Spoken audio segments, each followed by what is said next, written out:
Hey everyone, welcome back to the channel. Today I have a very special guest, a good friend of mine as well. I have Sam here. He's a Web3 developer and a Web3 entrepreneur. Sam, welcome back to the channel. Dude, thank you so much for having me on. Nice to reconnect. Yeah, it's a pleasure. I brought you on here because I find you a very important person in the Web3 space as far as being a builder and a social advocate into Instagram, X, and explaining your story and just how you talk to people onboarding onto Web3. And it's really simple and easy. We've been seeing so far this year in 2025, right now it's January 23rd at the time of this recording. Things are going into a crazy super cycle, I would say. Or just there's a lot of attention and focus, especially in the US, as far as Web3 goes. How have you been seeing that shift from the past years or even the past couple of months? You know what's super interesting? In Germany, in the last year, like 2024, I got a few messages from friends like, oh, should I invest into crypto? I didn't get a single one outside of like a person that was already closer to it. This like right now, early 2025, which is interesting. From the business side, oh, it's definitely picking up. There's way more business activity going on and a lot more happening. Also, the timeline is all of a sudden now getting faster again. Whereas 2024, 2023, you could have had attention cycles of 2 weeks. Now they've condensed down to a day to a week. Yeah, I mean, it seems like the timeline of everything is going so fast, especially like how it was primarily focused on AI for quite a while, and AI is still in existence and still prominent, but just like now it's being more complemented with crypto and Web3, especially with launch of like so many meme coins and everything else. But dude, crypto is still fully AI focused. Like all of the crypto projects that go bananas, either the coin has to go and just do insane numbers, so just out of speculation it goes up, or there's some AI meta where you actually have to tie AI into it and you're building an agent, you're doing some stupid AI stuff.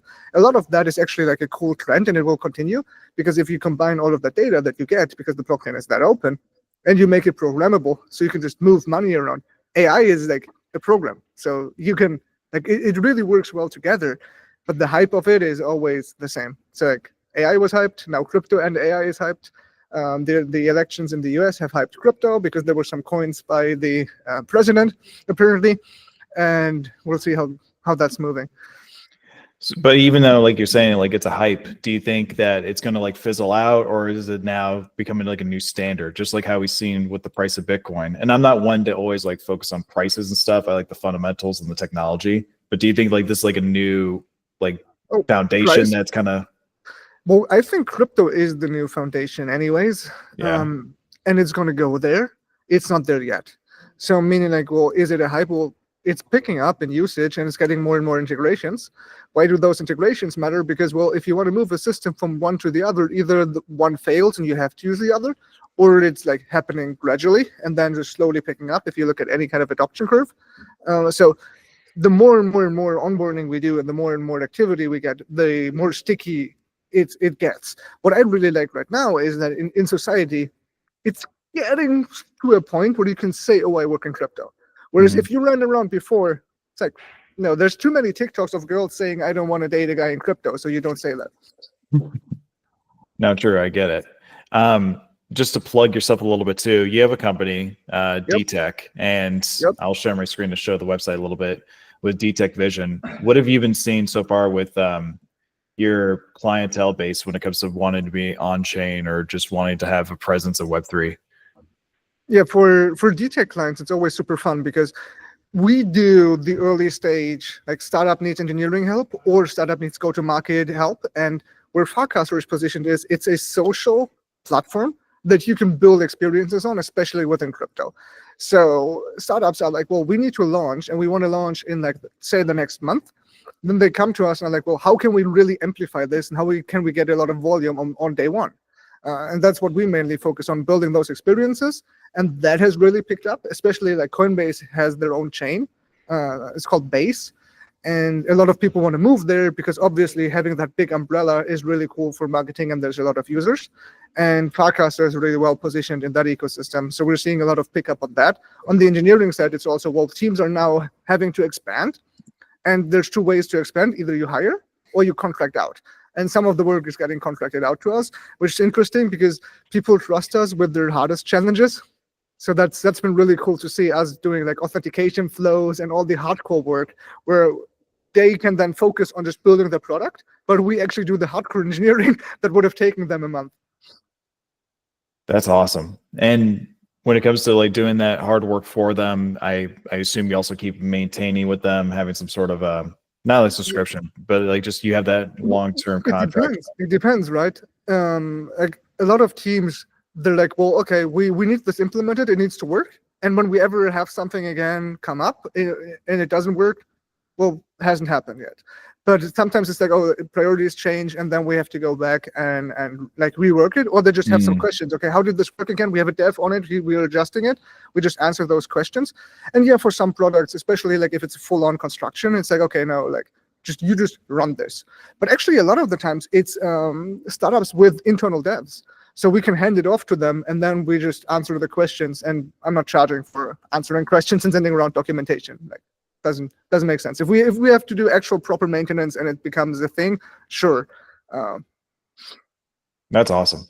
But when it comes to the projects that you've been dealing with mostly, or we've been dealing with lately, have they just been onboarding just chain wise, or just like what is the particular case scenarios that they use the services, or even creating NFTs? Like what things are you seeing lately?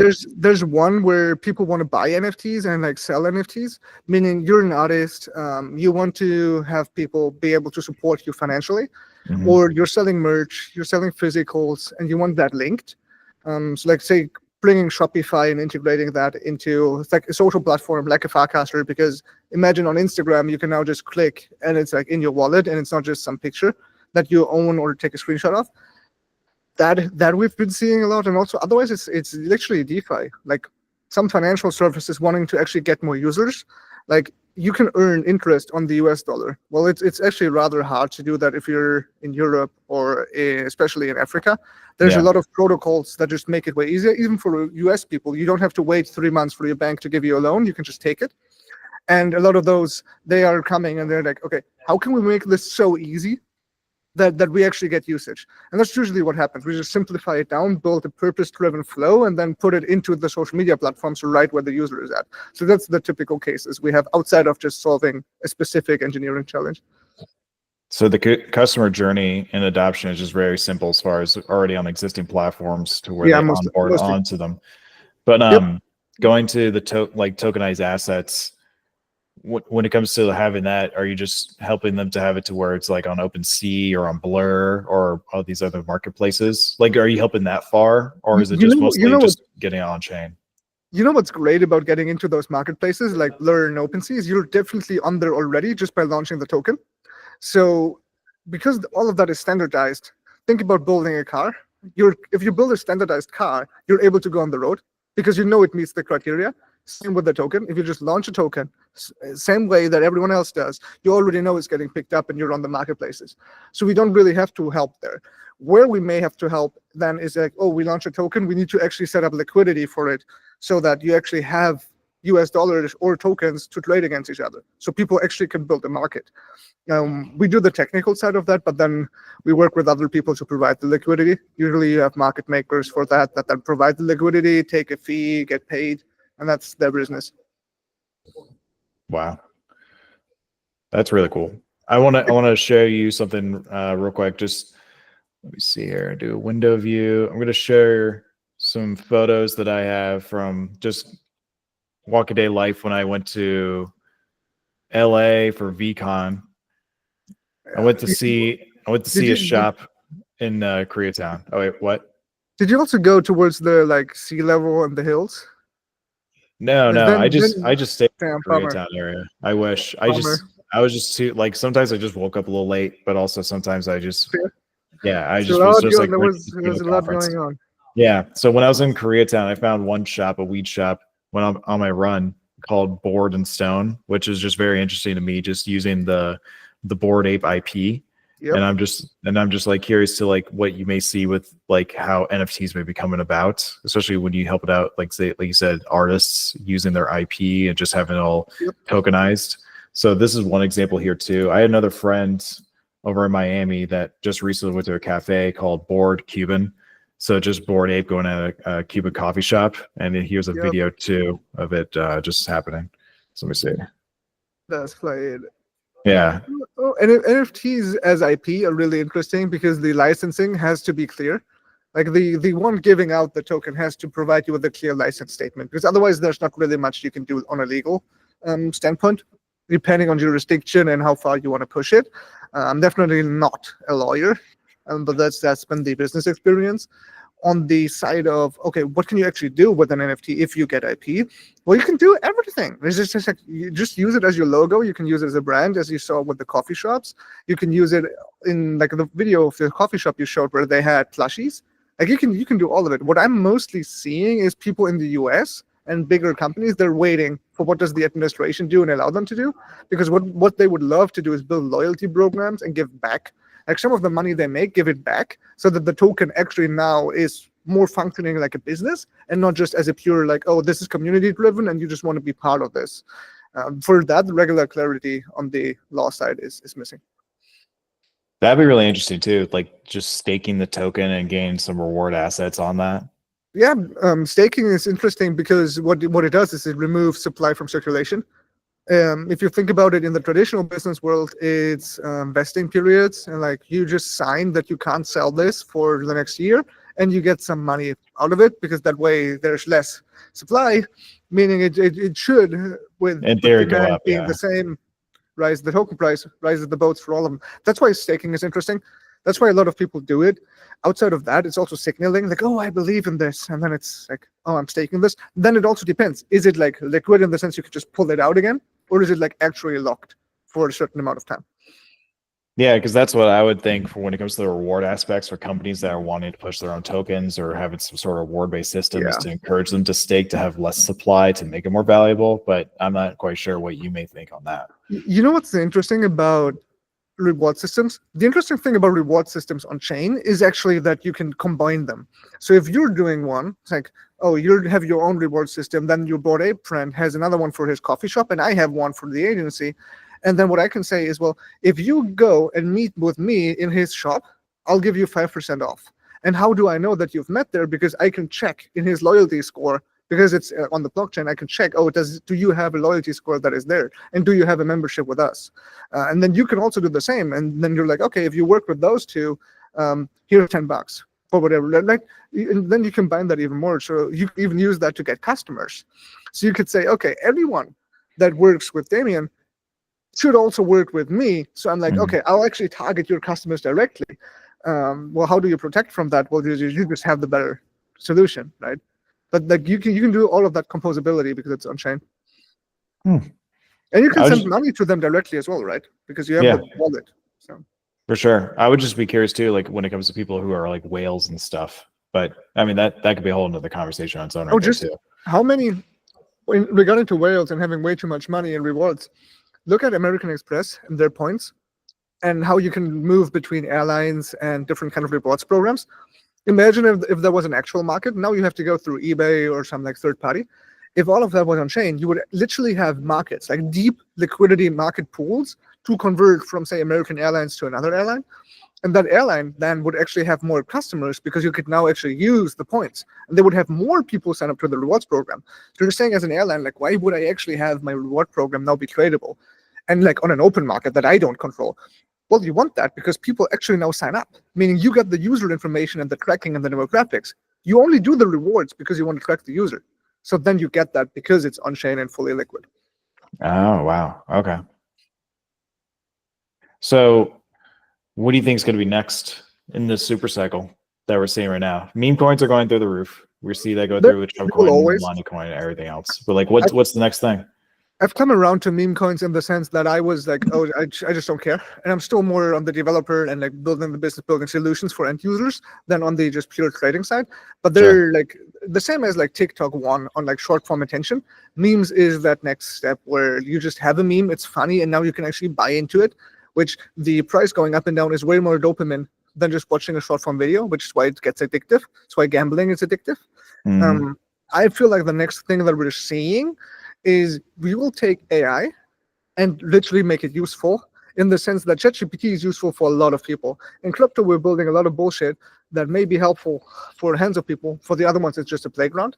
and we're moving out of that playground stage. So I'm expecting more people to go and literally build something that your mom would say like, oh, this is actually like really, really cool. What she did with ChatGPT, and I think we're going to see that moment in crypto AI. What's the next thing you're building? I'm building a lot on a social platform called Farcaster. Why am I there? Because on Twitter and others, Reddit as well, they just pull down the API. So we can't literally develop against it. On Farcaster, that doesn't happen because in the blockchain and crypto ethos, it is decentralized in the sense that we can run our own. And then we're part of the network, we get all of the data. And what we're building there is a lot of engaging experiences. So like there's a lot of users. So we can go where the user is at. Imagine you can now insert your application into every single Instagram feed of people. And like you literally have your full-fledged web app there. That's called Farcaster Frames. So we're building a lot of those and then focusing on how can we actually drive people there. What is the perfect flow for your business to like literally go through? One thing we did, and a lot of what we do, is take financial services because that's just what's most prevalent for the crypto user, and make them so stupidly easy that they could just do it in like 15 seconds. Yeah, I'm looking at it some more. I'm going to share the screen, and I also have it down in the description too, the link for it. But yeah, I see the protocols and everything else too. Oh, there's the docs. We have a lot of docs. It's interesting. There's the Farcaster official documentation, probably the most expensive. Mm-hmm. There is API providers who have their own documentation. But if you actually want to go and read more on a high level on the ecosystem, like this is literally like we have the page for all of that. So it's interesting. We always see people share those docs. Yeah, this is just wild. Just have everything pointed to the blockchain, to the wallet, the APIs. Yeah, well, the cool thing there is you can see that how people say Farcaster is like a blockchain social network. No, actually not. Farcaster is a programmable, quote-unquote, decentralized social network that uses the blockchain, whereas the blockchain isn't like, it's not fully built on the blockchain, and also like you can do transactions through like the front ends, meaning like in your Instagram app, you can now do on-chain transactions. But the Instagram content isn't stored on a blockchain. It's stored on the Farcaster network, while your identity is stored on the blockchain, right? It's like you want to make sure that your identity is the most like secure thing, like your Instagram handle, your Instagram account, like you being able to sign up is secured by a wallet, and that is stored on chain. But all of the content, you don't care about that being on a blockchain. You just care about like literally passing that around as fast as possible. And then we can go outside of blockchain limitations to enable that. And that's what Farcaster does. And now you have it tied in though. So like every user has a wallet, and you can build experiences around that. Oh wow! But what you showed is the technical breakdown, the architecture. Yeah, I like that, and especially for a lot of people that want to watch this and learn more about it. I'll definitely have the link down below, but also just to show that aspect too, because I have some technical people that like to want to learn a little bit further into it. But if anyone has questions, like I'm on most platforms. I'm Samuel 2L HUBER. And like I'm down to answer any DMs. There's a Calendly on the webpage. Just like put in the notes that you're from the show and just want to learn more. For sure, I'll put that down in the description where everyone can find Sam and his Calendly too to book a session with him to learn some more. But I love nerding out about the technicals way more than doing the business actually. I just love the foundations of like the whole technologies. Not too much into the prices, but that's what I just wanted to ask a little bit as far as like what you may see in the super cycle. I do like how you're not so focused into the whole meme coins or just like what the whole finance or degen training's going towards. I just like the the tech's coming through. Yeah, every day is something new. That's what just wild too. My background is backend engineering and IT security. Like I'm not a trader. Yeah, I'm applied IT, so that's I'm just everything IT. Yeah, we're probably spending more time developing than we spend even looking and thinking about crypto charts. Even though like I always say I'm not in the industry, even though I am. Like I'm close to the industry. And I'm touching it. I'm building for people in the industry, but I'm not slapping into the like crypto trading and DeFi scene. It's more like, okay, no, I take that, I make it usable for the end user. And part of the value proposition also is that I'm not in the industry, so I can build user interfaces that aren't too industry coded and actually work for the vast majority of people. I love it. One more thing too that I wanted to bring up. Are you familiar with Lens? Yes, Lens. It's another social platform. Yeah. So is that like almost like a competitor or like Yes. something a little bit different? There's Okay. a lot of fun to be had between Lens and Farcaster people. Okay. The Lens is actually fully on chain. Whereas I just explained that Farcaster, only your identity and some session management and some authorization lives on chain. Mhm. Lens takes all of your data and puts it on the blockchain.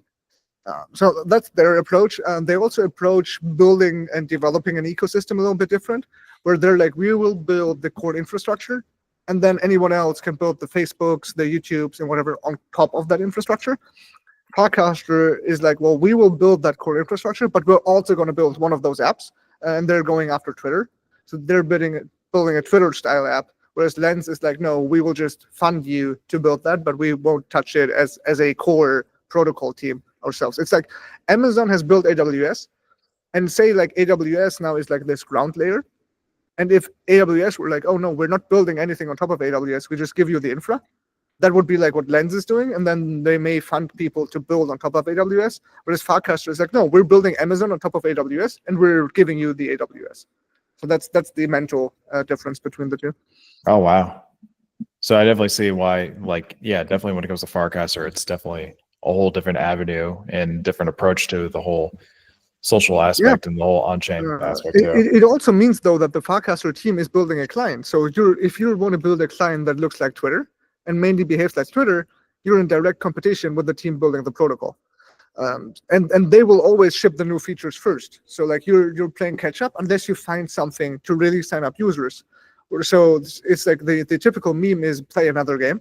Like if you want to be on Fox, build it, play a different game. That changes nothing for people that want to use the user base. It just changes if you want to compete with the team. And I'm building with one client literally a separate app, and we're playing a different game. We're leaning way more into crypto and the trading aspect of it than like the actual Farcast or Webcast team is with their Twitter style app. So we're playing a different game, different demographic there. That's really, really cool to see. I can't wait to see that. Yep. But like on Lens, the most interesting to me is that it's fully on chain. The confusion for the user is that they have to pay gas. So like you have to pay a short fee for liking and all of it. For Farcaster, it's a sign up fee, but nothing after that. That's good to hear. And then otherwise the ecosystems. Oh, also like if you hit me up, I have free invite codes because I'll just pay it for you. It's fine. And awesome. For Lens, then the communities clash a little bit because it's like, well, we're both building decentralized social, and then like you just small user bases. Why can't we just build this all together? Well, because there's not enough users to actually go, and then people start fighting. Sure. Whatever. Yeah, that's been going on end of last year. Nice, but eventually it'll all come together. I mean, it'll just build out. I think that's everything that I have. I appreciate your time, Sam. Was there anything else that you wanted to mention? I'm definitely gonna have your socials, like I mentioned, down below, websites, everything. There's one really cool thing, and it's like if you think that crypto is gonna be of any value, just playing around and using the tools and the apps is valuable because you just get an experience. You get your hands dirty. It's like if you ever played football, then you will know way more than the person just watching football. It's like if you actually just played one game of football, you'll have a way better understanding. It's like if you just use one app inside of the ecosystem and just try it, and even if it's like, oh, this is too hard, this is whatever, try asking AI on how to use it or a YouTube video. And if that's too hard, you don't get it, try it again in 2 or 3 months, because literally that's the pace that things are improving at. And then you just get your hands dirty and you'll get a grip on it. I like that. Just burn and trial. I love it. Yeah. Cool. All right, Sam. Well, I appreciate your time, brother. I'll catch you in the next one. Thank you for having me. Cool. Thanks, everyone. Don't forget to like, comment, subscribe, and check out Sam down in the description below. See you, everyone. And let's see. Boop. I need to get you a like